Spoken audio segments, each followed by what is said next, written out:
بینەرانی کورسات نیوز سڵاتان لەبێ جارێکی دیکە لە ستودیۆی 129 تایبەت بە بانگەشەی هەڵبژاردنی یەکێتی نیشتیمانی کوردستان بۆ ناسانی کارنامە یەکێتی نیشتیمانی کوردستان واروها کاندیدانی یەکێتی نیشتیمانی کوردستان لەگەڵتانین. بۆ ئەمڕۆژ دوو میوان لەگەڵمانن باس لە کارنامەی خۆیان بۆ خزمەتکردنی هاوڵاتیان دەکەن لە دوای بەدەستهێنانی متمانی هاوڵاتیان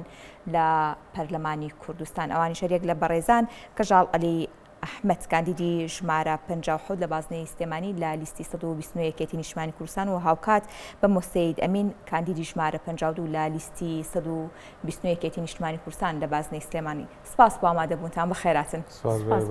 زۆر سپاس. خاتوو کەژاڵ لە بەڕێستانەوە دەست پێ بکەین. سەرتاگە جارێکی دیکە خۆت بناسێنی و سیڤیەکی کورت لە کارانی کە لە پێشووتردا ئەنجام داون بفەرموو. من کەژاڵ عەلیم نووسەر و شاعیر ناسراوم، کچی عەریف عەلی ڕەقەم 2 تێکۆشەری دێرینم و خوشکی سێ برای شەهید و دیلێکی سیڤێکی ئابم. خاوەنی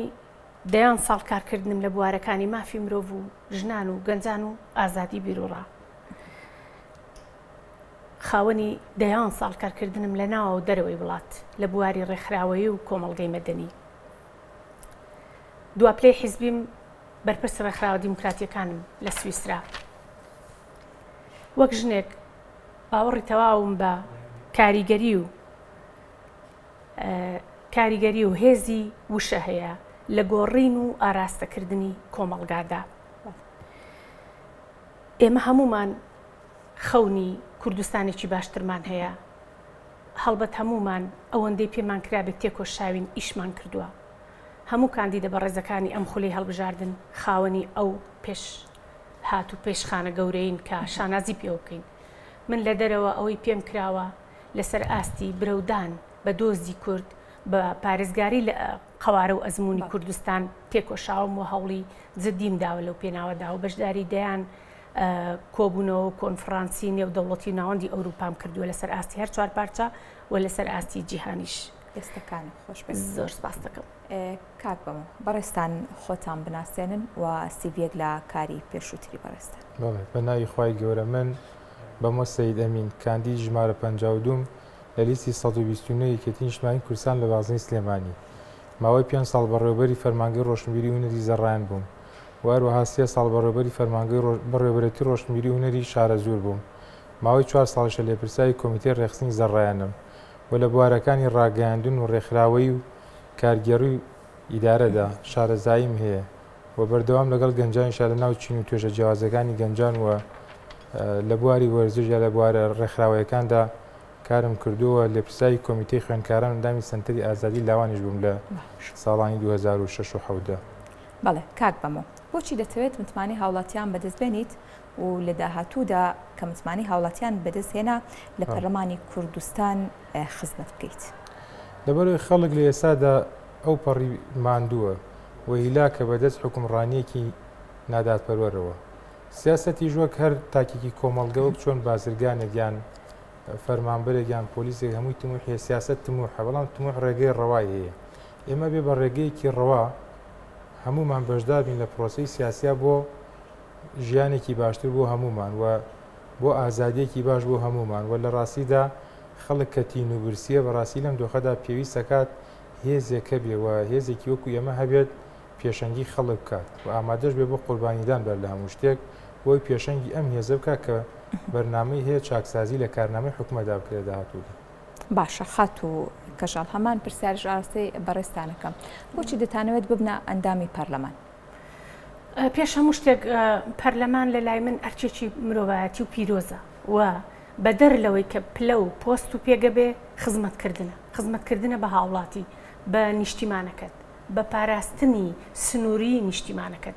ئێمە کە دەمانەوێت بچینە پەرلەمان دەمانەوێت شەڕی خۆسەپێنی دەسەڵاتخوازی پاوەندخوازی تاگلایەنە بهێنین و دەمانەوێت ئەم باڵانسی حکومڕانیە لە ڕێگای پڕۆژە و بەرنامەکانی یەکێتی نیشتیمانی کوردستانەوە و لە ڕێگای بەرنامە و دوشمەکانی بەڕێسەڤاڵ بافڵ مام جەلالەوە پەیڕۆ بکەین و ئەم چەوتی و نەعەدالەتیانە لە حکومڕانیدا ڕاست بکەینەوە. من وەکو ژنێکیش دووبارەی دەکەمەوە کە پشتبەستوو بە بەرنامە و پرسیبەکانی ڤاڵ مام جەلال و دادە هێرۆجیان لەسەرمانە زۆر بەجددی و زۆر شێلگیرانە لەسەر ئەم بابەتە بستینەوە و شەڕی ژن شەڕی گەنج شەڕی منداڵ کە هەمووی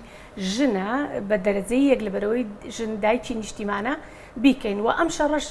پێم وایە لە داڕشتنەوە و هەموارکردنەوەی یاساکانەوە و حکومی تەشریعیەوە دێ لە ناو پەرلەمان لەبەرەوە من بە زەروری دەزانم لەم شەڕە گەرمەدا ئەندامێک بم لە پەرلەمان. باشە یەکێتی نیشتیمانی کوردستان لە ڕێگەی ئەم هەڵبژاردنەوە دەتوانێت چی بکات کە حیزبەکانی دیکە نەیان کردووە؟ یەکێتی نیشتیمانی کوردستان تاکە هێزە کە شەڕی کوردبوون دەکا و شەڕی پارێزبەندی سنوورەکانی کوردستان دەکا بە حکمی ئەوەی هەر ئائستا لەم دەقەیەدا ئاگامان لەیەکە کە سوپای تورکیا لەشکر چێشکراوە و دەست پێشکەری کردووە و سنوورەکانی بەدەیان کیلۆمەتر لە خاچی کوردستان داگیر کردووە لەبەرەوەش کە یەکێتی نیشتیمانی کوردستان خاوەنی مانیفێستێکی شۆڕژگێڕی نەتەوەیی و نیشتیمانیە بە واجبی خۆی دەزانێت بە ئەرچێکی نیشتیمانی خۆی دەزانێت کە هەڵگری ئەو پەیامە بێ پارێزگاری لە پیرۆزیەکانی نیشتیمان بکە و پارێزگاری لە هەموو تاچێکی هاوڵاتی بکە کە ئەمڕۆ لە کوردستاندا لە بەردەم گەورەترین قەیران و نەهامەتیدا دەناڵێنێ. باشە کاک بەمەوە ئەم هەڵبژاردنە تا چەندە کاریگەری دەبێت لەسەر ڕاستکردنەوەی ڕێڕەوی حکومڕانی بە شێوەیەکی گشتی لە هەرێمی کوردستان و نهێشتنی ئەو جیاوازی و جیاکاری کە لە ناوچەکاندا بوونی هەیە؟ ڕێڕەوی حکومڕانی خۆتان ئاگادارن لە بواری کارگێڕی و لە بواری یاساییوە چەند لەژێر پرسیاردایە بۆ ڕاستکردنەوەی پێویستی بە هێزەیە و یەکێتیش تەنها هێزی کاریگەرە کە هێزی هەبێت و ئیرادەیەکی ژێ لە لای یەکێتی لەم قۆناغەدا کە سەرۆکێکیە بەڕاستی بڕیاریدا جێبەجێ ئەکات و یەکێتی نیشتیمانی دروشمێکی هەڵگرتووە کە ڕاستکردنەوەی ڕێڕەوی حکومڕانیە کۆتایی هێنانە بە کۆمەڵێک بارودۆخی نەخوازدا و کە لە ماوەی ڕابردوودا لەلایەن هێزێکی سیاسی و پارتیەوە بەسەر ئێمەدا سەپێنراوە بۆیە ئەو دروشمانی یەکێتی هەڵیگرتووە ئەم پرۆسەیە من پێم بەڕای من ئەم هەڵبژاردنەی ئێستا کە تیایدان قورسترین قۆناغی هەڵبژاردنە لەبەرەوە لە لەو پەڕی بێتاقەتی و نیگەرانی خەڵکدایە و لەو پەڕی نیگەرانی هێزە سیاسەکانیشدایە کە هیچ چارێکیان نەماوە هیچ دەرفەتێکیان نەماوە بۆیە پێویستەکە بە هەمومانەوە پشتیوان یەکێتی نیشتیمانی کوردستانی بۆ تێپەڕاندنی ئەم بارودۆخەی کە لە لای کەسمان بەڕاستی قبوڵەوە ئەو مێژۆش کە میلەتی کورد خەباتی بۆ کردو چاوەڕێی ئەمە نەبوو بەڕاستی ڕوویدا بۆیە بۆ ڕاستکردنەوەی ڕێڕەوی حکومڕانی پێویستەکە کارنامەکان یەکێتی نیشتیمانی کوردستان خەڵک متمانەی پێ بکە و دەنگ بە کاندیدەکانیدا.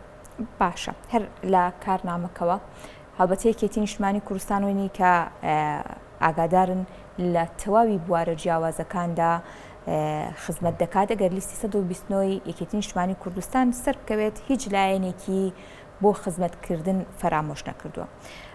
هاوپێش لەگەڵ کارنامەی یەکێتی نیشتیمانی کوردستان تاوی کاندیدەکانیش کارنامەی خۆیانەیە بۆ ئەوەی کە متمانی هاوڵاتیانیان بەدەستێنا لە پەرلەمان خزمەت بکەن. کارنامەی بەڕێستان چۆن خزمەتی هاوڵاتیان دەکات؟ ئەڵبەت یەکێتی تەجروبەیەکی هەیە لەوەی کە کەسی پەراوێز نەخرسووە لەلایەنە سیاسەکان. ئێمە گەر سەری سلێمانیکەن سەری شێوازی دابەشبوونی پۆستە ئیدارەکانی پارێزگای سلێمانی بکە کە ڕەنگە لە هەولێرا کەسیان ناتوان بێتەوە بکەن. بۆ کارنامەی من بەڕاستی ئەم کۆمەڵگەیە دایان چین و توێژی جیاوازیە پێویستە گرنگی بار هەموو بدرێت. کارنامەی من بۆ هاوڵاتێکی شارەزور و گەرمیان و دۆگیە کارنامەیە لەبەرەوەی هەمومان هاوڵاتێکی لە چوارچێوەی هەرێمی کوردستانە. بەڕای من چاکسازی لە یاسای خاننشینی هێزەکانی ناوخۆ کە بارگرانێکی زۆرە بەسەر خەڵکەوە بەرنمەیەکی کارێکمە بی وەروەها دەرچوایەکی ژمارەیەکی زۆر لە دەرچووی زانکۆپی مانگاکان هەیە کە ئەوڕێ لێ نەدراوەتەوە ڕەنگە حکومەت قورسایی زۆری لەسەر بێت و خۆشی بەشێکە لەو قورسایە خسوێتە سەر ئەو دەرچوانە ئەتوانن لە ڕێگەی کەرتی کشتتوکاڵیان شوێنی جیاوازەوە هەری کاربیێنێتە وڵاتەوە زیاتر ئەم دەرچوانە جێگان بێتەوە. خاڵێکی تر کە پاراستنی بەها ئاینەکان ئێمە من هەستەکەم دابوونەریتە و کولتورەکانی ئێمە کەوتۆتە ژێر پرسیارەوە ئەمدەی گرنگی بەیانی شەوانە و کۆمەڵێک کەناڵی بیانێتێک کە دراماکان دۆبلاژکرێ کولتوری کۆمەڵگەکەمان تێبدا پێویستە بە یاسا ڕێگری لەم بابەتانە باشە. هەڵبەتە ئەم خاڵی کە وا بەڕێستان ئاماژەی پێدەدەن سەرۆک بابڵ جەلال تاڵبانی لە وتارەکانیشیدا ئاماژەی پێداوە کە گەڕانەوەی بەها کۆمەڵایەتیەکانە ئەم وتارانە و ئەو کارنامایی کە یەکێتی نیشتیمانی کوردستان کاری لەسەر دەکات ومێدێکی سەوزی لە چاوەڕوان دەکرێت بۆ جێبەجێکردنی؟ بەڵێ بێگومان لەبەرەوە سەرۆک باڤڵ بینیمان لە ڕابردوودا یانە شەوانەکانی چۆن داخستووە چۆن گرنگی بە ئاینەکانیش درراوە بۆیە پێویستەکە ئەم ئەوەی کە لە سلێمانیدا جێبەجێکراوە لە هەولێریشا بکرێت چکە ئێستا گەر بەراوردی هەولێر بە 20 ساڵ پێش ئێستا دابوونەریت و کولتوری هەولێر چی لێهاتوو چەند گۆڕانکاری بەسەردا هاتوو یان لانی کەم ئەو پارەی و بودجەی لەو دراما تورکیانە کە هەمووی ماڵێکی ئەمە لە هیچ وڵاتێکا شتی وانێ زنجیرە دراما 3000 و 4000 حەڵقە ڕۆژ بێت و هەمووی باس لە کۆمەڵێشتی نەشیا بکە ئەمە هۆکارێک ئەمە دەستێکە بۆ تێکدانی کولتوری کۆمەڵگەی ئەمە بەڕاستی و پێویستە ڕێگری تەواویشی لێ بکرێ بۆ بە یاساش ڕێگری لێ بکرێت خات و کەژاڵ هەڵ پەیوەندیدار بە کارنامە یەکێتی نیشتمانی کوردستان و کارنامەکەی بەڕێستان کە متمانەی هاوڵاتیان بەدەست بێن و ببنە ئەندامی پەرلەمانی کوردستان لە ڕێگەی و کارنامانەوە چۆن خزمەت بە هاوڵاتیان دەکەن و چۆن کار دەکەن بۆ جێبەجێکردنی هەڵبەت ئێمە هەمومان ئەو نائەدالەتی و ناهەمواریانە دەبینین لە بەڕێوەبردن و ئیدارەدانی کوردستاندا لەبەرەوە من چەند خاڵێکی تایبەت بەخۆم هەیە کە دەمەوێت لە پەرلەمان ئیشی لەسەر بکەم و بەجددی لەسەری بوەستمەوە یەک لەوانە دامەزراندنی کۆمیتەیەکی بە دوواداچوون بۆ کەیسی قوربانیانی خیانەتی سیڤێکی ئاب وە تۆمارکردنیان لە دادگانی و دەوڵەتیەکان لە پێناوی قەرەبووکردنەوەی خێزانەکانیان و دروستکردنی جارێکی تری دادپەروەری لە کوردستاندا ئێمە هەمومان ئەو نائەدالەتیانە دەبینین ئەو پێشێلکاریانە دەبینین کە پارتی دیموکراتی کوردستان چەندین جار لەم چەندەیەدا دووبارەی کردەوە یەکێک لەوانە خیانەتی سیڤێکی ئاب بوو کۆمەڵێک گەنج و پێشمەرگی قارەمانی نیشتیمان پەروەر لەو پرۆسەیەدا شوێنمون کران یەکێک لەوانە براکەی خۆم بوو بە 4 پێشمەرگەوە لە هیزۆبکە جیران هەتا ئێستش لەگەڵدا بێ سۆراخێکیمان نەزانی لە کاتێکدا ئەوەی هەشمان بوو لە سەروەت و سامان لێیان دەرێنین تەنانەت یەک مهاجەشیان پێ نەداین دایکم لە 3 مانگ ژیا دایکم لە دوای ئەوەی کە تیپەکەی بینی مەشکیان دەکرد بۆ نمونە دەڵێم من لەسەرما بە ئەمانەتەوە ئیش بکەم بۆ تۆمارکردنی هەموو ئەو قۆرخکاری و پێشێلکاریانەی کەی پارتی دیموکراتی کوردستان بەرامبەر مافی هاوڵاتیان و تاچی کۆمەڵگاکەم کردوێتی ئێمە دەیان کەسمان دیوە تا ئێستا لە زیندانەکاندا شوێنون کراون یاخود بە زۆر حکمی دادگایەکی نەعادلیان بەسەردا سەپێنراوە و چەندین ساڵە وەک شێروان شێروانی لە سجندان ئێمە لەسەرمانە بەجددی ئیش بکەین و ئەمانە تۆمارکەین و من لە ڕێخۆمەوە لەبەرەوەی لە ئەوروپاشم لینکم هەیە لەگەڵ ڕێکخراوە نێودەوڵەتیەکان و کۆمەڵگەی نێودەوڵەتی ئەمانە لە دادگای نێودەوڵەتی تۆمار بکەم و گەورەترین قەرەبوو بسەپێنین بەسەر پارتی دیموکراتی کوردستان و ئەم پاوانخوازی و تاگڕەویانی سنووردار و تا ڕادەیەک کۆنتترۆل بکەین لێەوە باشە لە بابەتەکەدا باس لەو کەیسە کرد کە کاریگەری لەسەر ئازادی ڕادەربڕین هەیە بۆ نمونە زیندانیکردنی ڕۆژنامەنووسان بەناحەق کامەجارێکی دیکە کاریگەری لەسەر کاری ڕۆژنامەوانی بە دیوەنەرێنیەکەی بەجێدێڵە جگەلەوەی کە مافی ئازادی ڕادەربڕین بەرتەسک دەکاتەوە لە پەرلەمانی کوردستان چۆن کار لەسەر ئەم بابەت دەکرێت بەڵێ بێگومان لە پەرلەمانی کوردستان ئێمەش دەبێ هەوڵ بدەین بۆ ئازادی بیرۆڕا لەبەر ئەوەی یەکێتی خۆی هەڵگری دروشمی ئازادی بیرۆڕا و دیموکراسی و ئاشتی و ئاوەدانیە لەبەرەوە کە هەواڵمان جەلالیش کاتی خۆی وەکو ئێمە ئاگەمان لێبوو پارێزەری مافی ئازادی و بیرۆڕای تاکە کەسی بوو گەورەترین پاڵپشت و پەنای ئێمە بوو کاتی خۆ ئێمە من پێشەوەی کە بکەومە غەریبی و ئەوروپا و تاراوگە هەواڵمان مامجەلال وەکو پاڵپشتێکی بەهێزی بەدەر لە ژن بوونم مافی ڕۆژنامەوانی بوو لەبەرەوە ئێمە بەو فەڕی ئازادیەوە دەمانووسیەوە ئیشمان دەکرد ئێستش تەنیا لە ناو یەکێتی نیشتمانی کوردستاندا ئەمە پەیڕەو دەکرێت هەروەکو دەزانین لە زۆنەکانی کە زۆنی زەردە بەداخەوە بە هیچ شێوەیەک هیچ ئازادیەک نییە کە تاکو هاوڵاتی کوردستان پەیڕەوی بکە لە ئازادی بیرۆوە باشە کاک بەمە ئەم هەڵبژاردنە چۆن دەبێتە سنگی مەحەک بۆ ئەوەی کە ئەم ئازادی ڕادەربڕینی کە لە سلێمانی و دەوروبەری هەیە بگوازرێتەوە بۆ ناوچەکانی دیکەی ژێر دەسەڵاتێکی دیکە کە ئازادی ڕادەربڕین تێدانی و مافی ڕۆژنامەنووسان و مافی بشکی زۆر لە هاوڵاتیان پێشێل دەکرێت ئەم هەڵبژاردنە چۆن ئەم هاوسەنگیە ڕاست دەکاتەوە پێویستە خەڵک ئەو گوێرەی هەبێ بەڕاستی و هەموو یەکلا بێتەوە لەوەی کە لەسەر سنووقی دەنگدان بە ویژدانەوە دەنگ بدات و ئەو زەبر و زۆرەی کە ئەخێتە سەر خەڵک بەڕاستی پێویستە خەڵکەوە قبول نەکات چکە ئێمە گەر کۆدەنگیە کە بێ گەر هەمومان یەک بگرین هیچ هێزێک دەرەقەتی هێزی جەماوەری نایێت وە لە بادینان و لە هەولێر پێویستەکە خەڵکی هەولێر تەنها دەنگێکە وەک هاوڵاتیەک بچن دەنگەکانی خۆیان بدەن بەو هێزەی کە دروشمێکی هەڵگرتووە دروشمی چاکسازی سەرتاسەریە و هەروەها بۆچی یەکێتی جیاوازی هەیە لەوەی کە ئومێدی گۆڕانکاری زیاتر لێ چکە ئێمە لە ڕابردوودا ئۆپۆسیۆنمان تاقی کردەوە بۆ پۆستیشیان پێدرا وەروەها حیزبەکانی کەش کۆمەڵی ئیمتیازاتیان پێدرا وەروەها لە بواری ئازادی ئەمە سەدان جارم حیزبە دایان کەناڵ دروست کرا بەس بۆی پەیام بە حیزبێکی سیاسیدا تکایە بە حکومڕانێکی ڕێک و پێ بکەین هەموو ئەمانە هیچ سوودێکی نەبوو ئێستا پێویستەکات ئێمە بە هێز وەڕاستی هێزی چەکداری نایەوە هێزێک ئیرادەیە کە بێ کە ئیرادەی ململانی سیاسی هەبێ بەڕاستی ئیرادەیە کێ بێ لەسەر مافەکانی خەڵک سازش نەکە ئەم هێزەیە لە ئێستادا یەکێتی نیشتمانی کوردستانە و بۆیە پێویستەکە پشتگیرێکی سەرتاسەری هەبێت من لە سەرەتادا وتم کارنامەی من بۆ هاوڵاتێکی بادینان و پێویستەکە هاوڵاتێکی بادینانیش دەنگ بە ئەو لیستەدا کە کارنامەکەی گشتگیە بۆیە ئەگەر بەراورد بکەین ناوچەگەرێتێک دروست کراوە کەمەش بە قازانجی لەوانەیە هێزێکی سیاسی بێت ئێمە لەم ناوچەگەرە چ قازانجێکمان کرد تا ئێستا میلەتی کوی خاوەنی زمانێکی ستانداردیژنێتن تەنانەت دوو شێوە زاخراوەتە ناو خەڵکەوە ئێمە نەمانتوانێت کە لە هەر وڵاتێکدا بەر لە شتێک زمانی ستاندارد پێویستە لەبەرەوە ئەم هەموو کێشەی کەسە پێراوەسێ بەمە بەس چارەسەر ناکرێت بۆی هەندێک حیزبی سیاسی زەرەر لەم بارودۆخەکە و لە هەر گۆڕانکارەکە لە هەر بەرەو پێشچوونێکی کۆمەڵگەدا حیزب هەیە بیر و بۆچوونەکەی کولتورەکەی کۆنە شێوازی بیرکردنەوەکەی کۆنە و ناوێت لەگەڵ سەردەما بگونجێت ناوێت لەگەڵ ڕێڕەوی سیاسی زروفە ڕاستی گۆڕانکاری لە بیر و بۆچوون و لە کارنامەی کاریتە ئەگەر سەرێکی ڕابردووی یەکێتی بکەی یەکێتی شێوازی ئیشکردنی چووە ئێستا سۆشیال دیموکراتە سۆشیال واتە تۆ ڕێکخراوێکی سۆلیدارێتی واتە تۆ پاراسینی مافی هەموو تاکێک لەو کۆمەڵگەدا ئایا لە ئەو لێرە مافی هەموو وڵاتێک پارێزراوە ئایا ئازادی ڕادەربڕین هەیە ئایا ئەو هەموو بردومانە ئەکرێت هیچ هەڵوێستێکی سیاسی هەبووە ڕۆژانە خاکی ئێرمی کوردستان داگیرەکە لایەن تورکیاوە چی کراوە تەنها بەیاننامەیەکی بریقەدارە بۆ ئەمانە پێویستەکات هێزێکی یەکگرتو تۆکمە بێت کە حکومڕانی هەرێمی کوردستان بکات بە ئەمانەت ئەم شتانە پارێزێت باشە بە بەدەستێنانی زۆرینەی دەنگی هاوڵاتیان بۆ لیستی 121 نیشتمانی کوردستان دەکرێت بوترێن ئەم هاوسەنگیە بە تەواوەتی ڕاست دەبێتەوە ئەم بابەتانی کە ئێستا لە کارنامەی یەکێتی نیشتمانی کوردستان بۆنی هەیە و کاندیدان یەکێتی نیشتمانی کوردستان کاری لەسەر دەکەن دەبێتە کردار؟ بەڵێ بێگومان کردداری ئەمە لە ڕابردووە دیارە چیمان کردووە کەواتە کارەکانی سەرۆک باوڵ لە ڕابردوودا ئەو ئومێدە دەبەخشێتە ئایندەی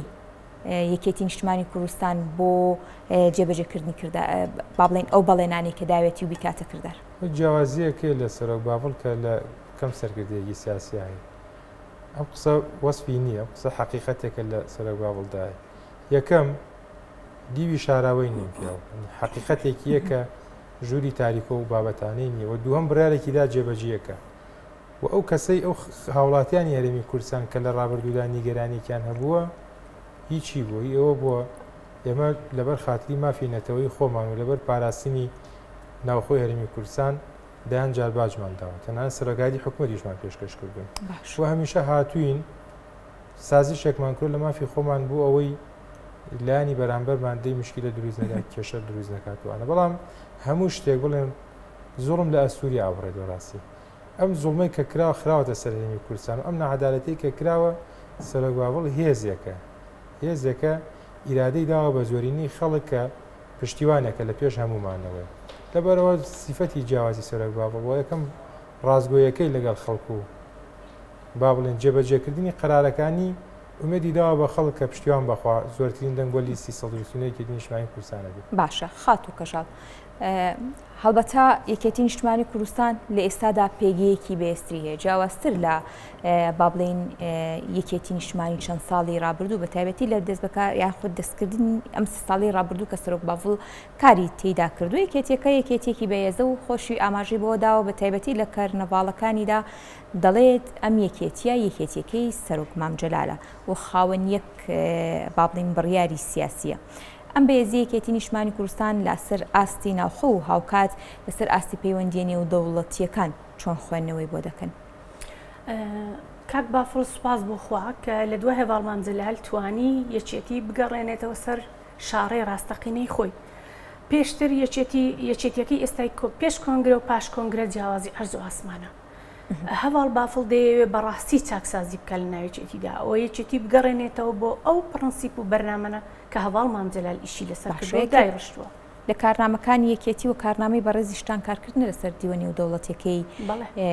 حکومڕانی هەرێمی کوردستان چۆن کار لەسەرمە دەکەن هەڵبەت هەمومان دەمانزانی کە هەواڵ مامجەلال لەسەر ئاستی نێودەوڵەتی چ دەور و ڕۆڵ و کاریگەریەکی هەبوو لە بەرەو پێشبردننی دۆزی کورد و پرسی کورد بووندا بەڵام هەمووشمان ئەومان دی کە لەگەڵ نەخۆشکەوتن و دوورکەوتنەوەی هەواڵ مامجەلال ئەم پرسا چەند پاشەکشەی کرد ئەو لە بەرامبەر هەڵتۆقینی حیزبی تاگلایانانی پارتی دیموکراتی کوردستان ڕەوشەکە چەند بەرەو دواوە کشاوتەوە بەڵام سوپاس بۆخۆ هەواڵ بافڵ گشتگیرە لەسەر ئەوەی کە کار بکە لەسەر بەرنامەکانی هەواڵ مامجەلال و ئیش بکە لەسەر ناساندنەوە و دووبارە گەڕانەوەی دۆزی کورد بۆ سەر مێزی حکومڕانی نێودەوڵەتی و ئەجێندای دەوڵەتداری جیهانی تا جارێکی تر پرسی کورد لە نێو دەوڵەتدا لە نێو دەوڵەتەکاندا جارێکی تر ببێتەوە بە پرسێکی گرنگ وە هەڵوەستەی لەسەر بکرێ ئێمە هەمومان ئێستا دۆزی کورد دەبینین و کوردستان دەبینین کە لە پاشەکشەیەکدایە لەژێر سنوورداری داگیرکاری و لەشکرتێکی دەوڵەتی تورکیادا گەیشتۆتە کۆتاییەکانی تەسلیم بوون لەبەرەوە ئێمە دەبێت بە هەر شێوەیەک دەتوانین ئەم بەڕێیە لە ژێر پێی پارتی دیموکراتی کوردستان دەربێنین و کوردستان بگەڕێنینەوە بۆ پێش نەخۆشکەوتنی هەواڵ مامجەلال لەبەرەوە دەبێت ئیش بکەین لەسەر گەڕانەوەی ئەو متمانەیە باشە خات و کەژاڵ کارکردن لەسەر ژن لە مێژووی یەکێتی نیشتیمانی کوردستان و لە ئێستا و لە کارنامە یەکێتی و کارنامەی ژنە کاندیدەکانمان خۆشبەختانە بەدەر نییە پێنانە قۆناغێکی دیکەی هەڵبژاردن چۆن کار بۆ بەهێزی پێگەی ژن دەکەن یەکێتی نیشتیمانی کوردستان چی بۆ هێنانە پێشەوەی ژن دەکات من پێشنیار دەکەم کە وەکو خاڵێکی ئیشکردن و جەختکردنەوەی من لەسەر پرسی ژن بوون کۆمیتەیەکی بە دوادا چۆن دروست بکەم لەسەر یاخود ڕایەڵێکی پەیوەندی دروست بکەم لەسەر جۆری سوودوەرگرتن لە توانەکانی ژن بوون لە ئاستی خوێندن لە ئاستی بەشداری سیاسی و لە ئاستی کاریش لەبەرەوەی هەمومان دەزانین کە ژن پلە دووە لە کاتێکدا کە ژن هێزە و زەیە نیشتیمانە نیوەی کۆمەڵە بۆ دایکی نیوەکەی تریەتی تاکە هێزێک کە دەتوانم بڵێم سوپاس بخوا لە ڕۆژهەڵاتی ناوین کە ئەم پرسا بە هەند وەردەگرێت تەنیا یەکێتی نیشتیمانی کوردستانە ئێمە هەمومان دەوڵەت عەرەبیەکان دەبینین کە ژن لە چ ئاستێکدایە ژیانی ژن لە چ ئاستێکدایە و دەوڵەتانی تریش دەبینین بەڵام ئیتر ناوخۆی کوردستانیش دەبینین کە ژن چەند زۆرتر لە لایەنەکانی تر بەشداری سیاسی و زانستی و ئەکادیمی بە ژن کراوەوە لە بوارەکاندا سوود لە تواناکانی وەرگیرەوە ئێمە چەندین ژنی بەتوانامان هەیە لە بوارەکانی بۆ نمونە سەرۆکی پەرلەمان ژن بوو بۆ نمونە بێگەردخان ژنەکە وەزیرە چەندین وەزیری ترمانەیە لە ئاس و لە پێگەکانی تردا ژنان لەبەر ئەوەی هێزێکی میهرەبانی و جددین لە ئیشکردن سوود لە توانەکانیان وەردەگیرێت تا چەند ئێمە بەشداری ژن فراوان بکەین ئەوەندە پێش دەکەوین هەروەک گوتراوە ئەگەر دەتەوێت ئاستی بەرەو پێشچوونی وڵاتێک بپێوی ئاستی بەرەو پێشچوونی ژنەکانی بپێوە دەستخۆش کاک بەمە جیاواز لە پرسی ژن ئەو پرسەی دیکەی یەکێتی نیشتیمانی کوردستان لە کارنامەکەی خۆی و کارنامەی کاندیدانی گرنگی پێدەدات پرسی گەنج و خستنەکاری گەنج و بەشداری پێکردنی گەنجە لە کەرتی تایبەتیش بەڕێستان لەم سۆنگەیەوە کار دەکەن کە متمانەی هاوڵاتیان بەدەست بێنن پلانی کارکردنتان چییە؟ وەڵێ خۆی حکوومەت ئێستا گەر نمونەیەک بێنینەوە لەم ستۆدیۆدا ئەگەر کامێرە لابیت کێشە دروستە بێت و ئەگەر هەر بابەتێکم ستۆدیەگەرم مایکل لابیت سەود ناچێت لەبەرەوە حکوومەتیش چ ژن و خەڵکی بە تەمەن و گەنج هەمووی تەواوکەری حکوومەت یاریمی کوردستان و ئەم هێزە پێوتی حکوومەت یاریمی کوردستان پێویستە بە تەمەنەکان ڕێنمایی گەنجەکان بکەن و گەنجەکان پشتیوانانی بە تەمەن و ژن بوون بە هەمووی پشتیوانی هەبێ بۆ ئازادی خەڵک بۆ ژیانی خەڵک وە گەنج وەکو هێزێک کە هێزی زۆرینەیە لە کۆمەڵگەدا پێویستی بە پشتیوانی جیاواز دێت چکە لە قۆناغی سەرەتاییدان پێویستیان بە دەستگرتنە پێویستیان بە پشتیوانیکردن هەیە وە گەنج هەمیشە جیاوازیەکیە لە بە تەمەنەکان جیازێکی حەز دەکات لە قۆناغی سەرەتایی تەمەنی خۆیدا پشت بە خۆی بەستێت هەندێشتی پێ عیبە بە شەرمیدانێت لەبەرەوە گەنج ئەگەر هەلیکاری بۆ بڕەخسێت و دەرفەتە بێ بە بەشداریکردین لە پرۆسی سیاسی و لە پرۆسی ڕێکخراوە یا لە دوای ڕاگەاندندا هەموو ئەم توێژانەوە کات بەڕاستی گەنج هەست بە ئاسوودەیی بکات ئێمە ئەگەر بەراورد دێ بکەین لە ساڵانی 2012وانە کە گوزەرانی خەڵک باش بوو بە هەزاران گەنج لە ئەوروپاوە گەڕانەوە و لە ساڵی 2014دا بە هەزاران گەنج بە لێشاو ڕۆشنە ئەوروپا بۆیە گەنج تینوو کراوە ڕاستی باشە کاک بەمە کۆتا پەیامی بەڕێستان بۆ سەرخستنی لیستی 121 نیشتیمانی کوردستان چێ و چی بە دەنگدەران دەڵێن